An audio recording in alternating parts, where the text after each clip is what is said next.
This time on Low Boost, we start working on our 1953 Ford F100 pickup truck.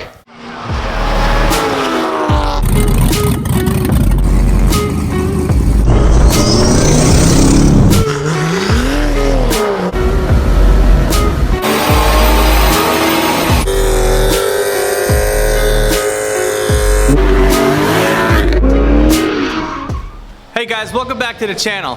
I just want to let you know, I always try to make everything better every time I make a video. So make sure you guys hit the subscribe button and leave me positive feedback or negative feedback or any kind of feedback. It's all appreciated. I got these new lapel microphones that I'm featuring in this video. I got them on Amazon for 49 bucks. They seem to hook up to my DSLR pretty well, but everything else, my cell phone and my other smartphones, they don't really work as well with. But on the DSLR it works great. I'll leave a link in the description below, so let me know what you guys think. I have no idea how I'm able to keep the camera this stable. I'm cracking up because he's having a terrible time getting this cover off. I didn't even want to help him. I just wanted to keep watching. So my mom calls me and tells me that she thinks her credit card has been compromised because somebody bought a U-Haul trailer under her name, and she's trying to get a hold of my dad and she can't. So I say, you can't call Dad and you think somebody bought a U-Haul trailer? I go, 100% he just went and bought a new car and he's not telling you about it, which is exactly what he did. He bought this 1953 Ford F100 pickup truck from a guy who started to restore it but really couldn't finish it.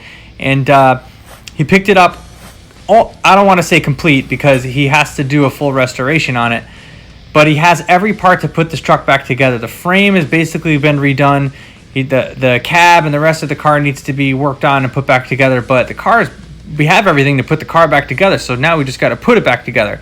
So you guys are in for a treat. We're going to start doing all this stuff now on the car, and stay tuned for all of our updates on this thing because we're excited to work on it. All right, so we got the truck inside and we just want to see what we got to start with here. And as you can see, it's kind of a basket case where we got everything is off of it. This is how we got it. So the first thing we did is we pulled the wheels off and we're taking a look at the frame. Here's the previous owner had started the renovation and he had the frame taken apart, the cab was off, and they sandblasted, painted, and did all the framework and suspension, and they put the engine in it already.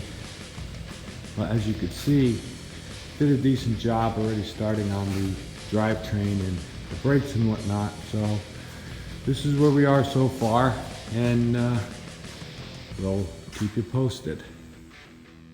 The first issue that we've run into with the truck is the steering column, more specifically the pitman arm. There is quite a bit of play when you turn the steering wheel, and a lot of these old trucks have that problem. So we've done a lot of research to try to figure out and see how to fix it. Haven't seen many people do it, but if you can see here, look at how much play there is before you actually start turning the wheel.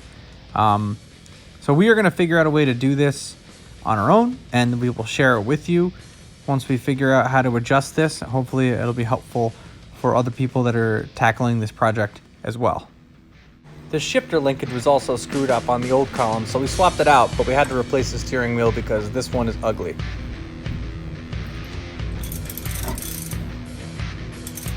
Get a nice one in that, huh? Okay, you loosen. That's the adjuster? This adjusts the steering play.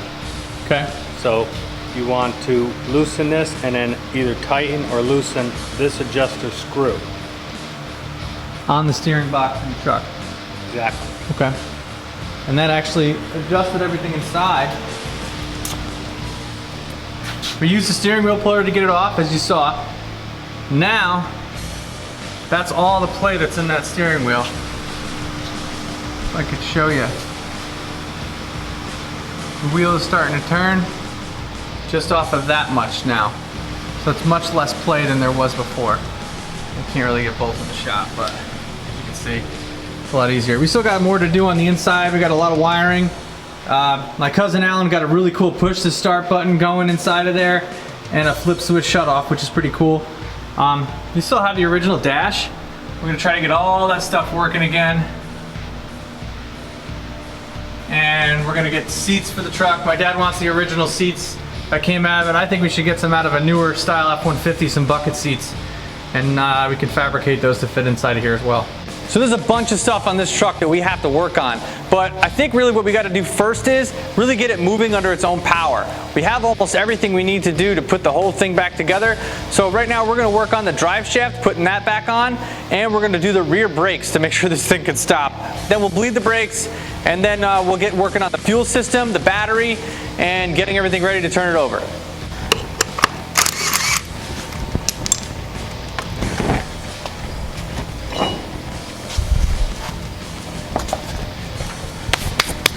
We ain't got no brakes. Let's get to work. A little greasy. What do you want to do with that? Bet you that's how that goes. All right. Harness.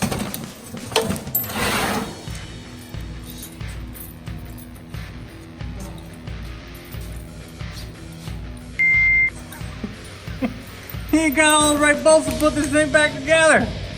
So we don't have the torque specs on these, so we're just gonna go with tight as tight. Right? This guy got pretty far in the restoration. He did the frame. You can see how clean this frame is.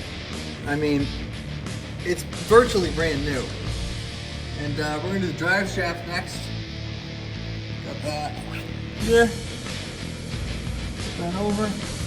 We just gotta get some grease for this sucker because we don't ever want that season on there. Weird, these old cars, never done a truck, but actually your brake master cylinder, your master cylinder, everything is actually underneath the car, and then the gas tank will go here, and the filler comes up underneath. So actually, a lot different than other cars of the era after it in the '60s. They didn't really do that.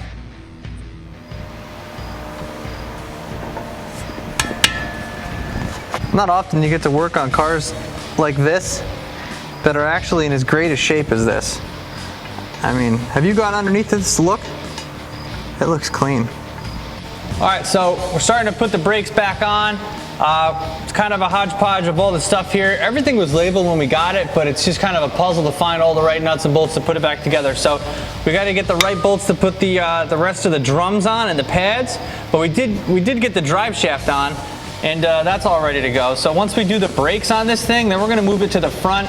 We're gonna do the fuel tank, the fuel system, and then we should really be able to start the car up and have it drive under its own power for a little bit. And then we'll start working on the body and putting that all back together then too. So let me know what you guys think. Make sure you guys subscribe to stay up to date on everything that's going on with this build. We have a bunch of other stuff that we work on too. We got a 1970 and a half Camaro that we're doing an LS Swap resto mod, all new amenities to it. I also got a turbo E36 LS Swap that we're doing.